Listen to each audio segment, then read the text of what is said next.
All right, Lindsey, now we're in the actual chalk talk portion of our interview session. So this is going to be broken into 4 quarters since we are in the sports and entertainment industry. The first quarter is going to be the preseason, which will be just a quick introduction of yourself. And then second quarter is going to be training days, which will consist of your career path, as well as college career. Third quarter is going to be regular season, which is going to be your current role and what your day-to-day looks like today. And then we're going to finish off in the playoffs, where you have to end us off with a W with some career advice for the high school students. So starting off first quarter in the preseason, go ahead and give a brief introduction. So your name, where you're from, where you work, and then one aspect of sports do you appreciate the most? Sure. So my name is Lindsey Fronk. I am a community engagement specialist at Novant Health, and I grew up outside of Philadelphia. And I really appreciate the opportunity to use sports to do good, which is what I call sports philanthropy. So can you go in a little bit into depth about your early career path of what you initially wanted to do as a career growing up? And then in that time, were you primarily watching sports or were you playing? And then what was kind of your first break into the sports industry and how did that look from your standpoint? When I was growing up, I really wanted to be either a journalist or a sideline reporter. And so when I went to college, I went into the journalism school at Chapel Hill, and I thought that was my path. Growing up, I spent a lot of time both playing and watching sports. I was a swimmer, but I also played other sports growing up. And I have 2 brothers who played college football and 2 parents who played college sports. So we always had sports on TV. It was something that was always around us growing up. But my first break into the sports world came towards the end of college. I got an internship with a local company that was helping with corporate sponsorships in Raleigh, and I really helped them put out presentations together, stuff envelopes, make cold calls. It was really anything I could do to help, but it did give me a taste of the sports industry.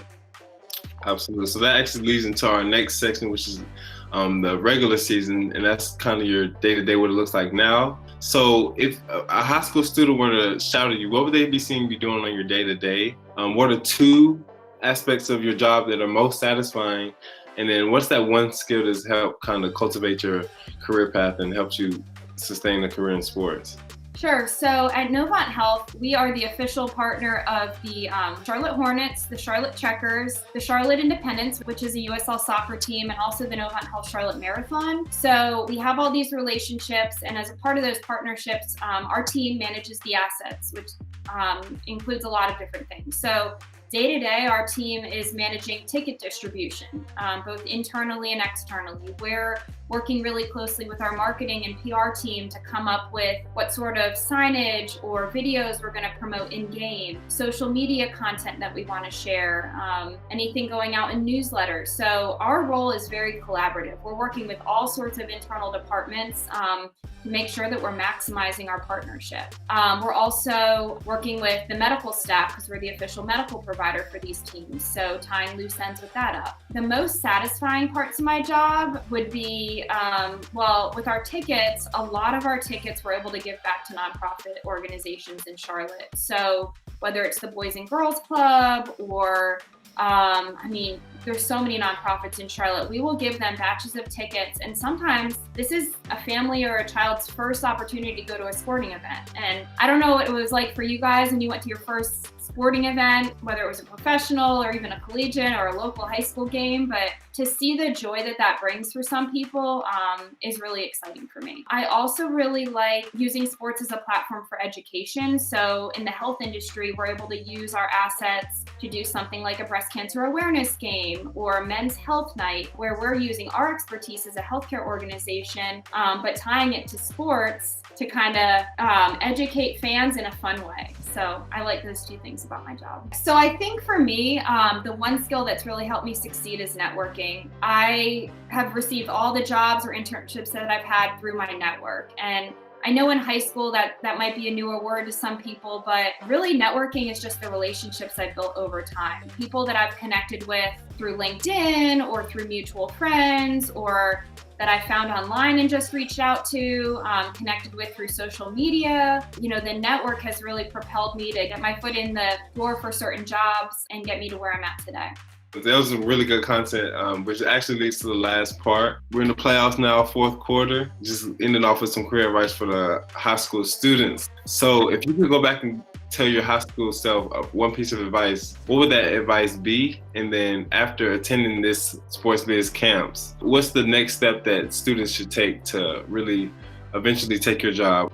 Okay, so if I had to give my high school self some advice, I would probably say be mindful of what you post on social media or post on anything. Social media, the platforms have changed since I was in high school, but a lot of that stuff is stuff that doesn't disappear. So when I'm interviewing people right now for internships at my company, I'm looking up their social media accounts. I'm seeing what they've posted. That's your brand. So I would take your personal brand and be really careful with it. Does it reflect who you are as a person? Is it stuff that you would be okay with a future employer seeing? A lot of times things get lost in translation or posted in the moment, and I think you really have to be more mindful about that these days than ever. I don't want anyone to take my job, but if I had to give advice to people, I would say ask yourself how you can stand out, right? So a lot of jobs in sports are so competitive.